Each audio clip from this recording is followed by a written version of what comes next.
क्या तुम अभी भी ये सोच रहे हो कि जेई 2026 तो अभी बहुत दूर है? एक मिनट, रियलिटी चेक चाहिए? तुम्हारा जेई का जनवरी अटेम्प्ट सिर्फ 20 दिन दूर है, सिर्फ 20 दिन। तुम्हारे माइंड में अभी भी ये चल रहा होगा कि सिलेबस कंप्लीट करें, क्वेश्चन प्रैक्टिस करें या फिर बैकलॉग। मैंने देखा है, बहुत स्टूडेंट को देखा है जो बोलते हैं एंड टाइम पे कि सर टाइम ही नहीं मिला प्रिपरेशन करने का, और एंड रिजल्ट क्या होता है, ड्रॉप लेना पड़ता है। और मैं ये चाहता हूँ कि तुम्हें ड्रॉप ना लेना पड़े। एंडिंग टाइम है, यस, अब तुम्हारे पास बड़े बड़े लेक्चर, कंप्लीट लेक्चर देखने का टाइम तो नहीं है। तुम्हें अभी सिलेबस भी कंप्लीट करना है और उसके साथ साथ मॉक्स एंड प्री बोर्ड्स को भी मैनेज करना है। तो इसका सोल्यूशन क्या है? One shot. लेकिन ये वन शॉट ना एक डोपामीन ट्रैक की तरह है। तुम्हें लगता है कि तुमने सब कुछ पढ़ लिया है, पर तुमने पढ़ा नहीं, वन शॉट को देखा है। और सही रिजल्ट तभी आएंगे जब आप वन शॉट को सही स्ट्रेटेजी के साथ प्रिपेयर करोगे। चलिए देखते हैं जेई लेवल के वन शॉट को कैसे मास्टर करते हैं। स्टेप 1, पर्पस बनाओ, डिस्ट्रैक्शन हटाओ। YouTube पर हर चैप्टर के हजारों वन शॉट हैं, तो पहले तुम एक पर्पस सेट कर लो कि यार ये तुम वन शॉट देख क्यों रहे हो। Is it for first time syllabus completion, या फिर क्विक रीजन, या फिर फॉर्मूला को रिवाइज करने के लिए आप देख रहे हो? यही दिक्कत आती है, तुम वन शॉट की वीडियो चलाते हो और 10 मिनट बाद अटेंशन चली जाती है, फिर रिवाइंड करते हो। टाइम बचाने आए थे बट वन शॉट में और ज्यादा टाइम लग जाता है। कई बार ऐसा होता है कि 4 घंटे का वन शॉट बच्चे 10-10 घंटे में कंप्लीट कर रहे होते हैं। और याद रखो, वन शॉट का मतलब होता है एक ही बार में कंप्लीट करना। अब एक वन शॉट को अगर तुम पूरा दिन लगा दोगे तो वो एक बार में कंप्लीट करना थोड़ी ना हुआ, वो तो पूरा एक डिटेल लेक्चर की तरह हो गया। तो इसका सोल्यूशन ये है, अपने माइंड में फिक्स कर लो कि ये वन शॉट मेरे PYQ या फिर रिवीजन के लिए एक बार कंसेप्ट को रिफ्रेश कर रहा हूँ, कंसेप्ट को रिवाइज कर रहा हूँ। टाइम बाउंड करो।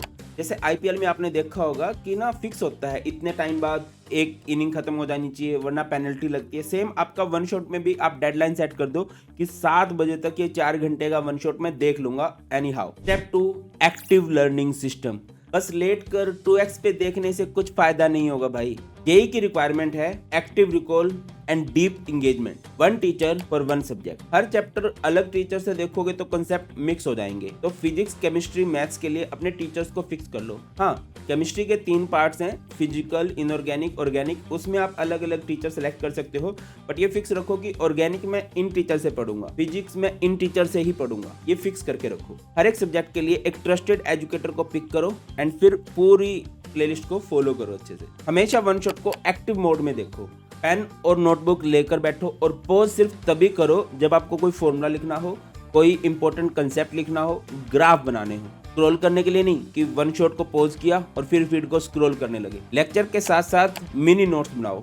वीडियो एंड होने के बाद कोशिश करो 4 से 5 टफ क्वेश्चन लगाने के। अगर आपके 4 से 5 टफ क्वेश्चन नहीं हुए हैं, इट मींस आपका वो वन शॉट वेस्ट हो गया। और जो आपने नोट्स बनाए हैं, ये नोट्स आपके लिए ब्रह्मास्त्र का काम करेंगे। क्विक रिवीजन हो जाएगी, दोबारा से वन शॉट नहीं देखना पड़ेगा। Step 3, JEE focus. आपके क्वालिटी रिसोर्सेज होने चाहिए। जेई की प्रैक्टिस बोर्ड से अलग होती है। यहाँ तुम्हें कंसेप्ट क्लैरिटी और एडवांस क्वेश्चन प्रैक्टिस साथ साथ चाहिए। तो कौन से सब्जेक्ट के लिए कौन सा टीचर, कौन से सोर्सेज आपके लिए गोल्ड माइन है? सबसे पहले बात करते हैं केमिस्ट्री की। तो केमिस्ट्री के लिए आप जेई वालों को फॉलो कर सकते हो। वहां पर टीचर आपको concise JEE oriented content provide करते हैं। अगर फिजिक्स को रियल लाइफ एग्जांपल के साथ विजुअलाइज करना है ना, तो NV सर बेस्ट है। उनका approach concept, derivation and then JEE questions का है। या फिर आप अलग सर के फिजिक्स वाला चैनल पर ओल्ड लेक्चर देख सकते हो। भाई मजा आ जाएगा, पूरी की पूरी स्टोरी बनाकर उन्होंने फिजिक्स एंड केमिस्ट्री को पढ़ाया है।